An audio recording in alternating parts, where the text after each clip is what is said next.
দাউ দাউ করে বাসে জ্বলছে আগুন, চারদিকে ধোঁয়ার কুণ্ডলী। বেপরোয়া গতির বাস চাপায় প্রাণ গেল বাবা ছেলের। এরই জেরে বিক্ষুব্ধ জনতা আগুন দেয় বাসে।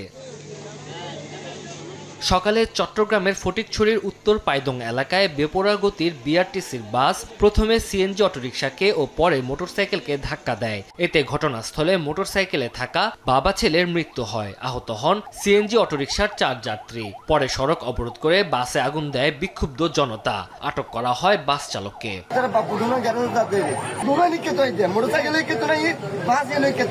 নাটোরের সিংড়ায় ট্রাক চাপায় মোটরসাইকেলের 2 আরোহী নিহত হয়েছেন। পুলিশ জানায় ভোরে 3 বন্ধু মোটরসাইকেলে নাটোর থেকে বগুড়ায় যাচ্ছিলেন। নাটোর বগুড়া মহাসড়কের আমতলী ব্রিজে পৌঁছালে বিপরীত দিক থেকে আসা ট্রাকের সাথে সংঘর্ষ হয়। এতে ঘটনাস্থলে জীবন আলী ও হীরা নিহত হয়। ট্রাকটি জব্দ করা হলেও পালিয়ে যায় চালক।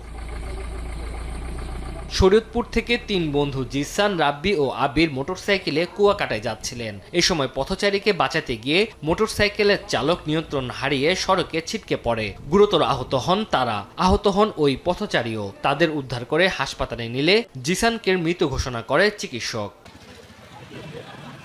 এদিকে গাইবান্ধায় বাস চাপায় একজন ও নোয়াখালীতে গাড়ি চাপায় মারা গেছেন এক পথচারী। তানজিল হাসনাত, সময় সংবাদ।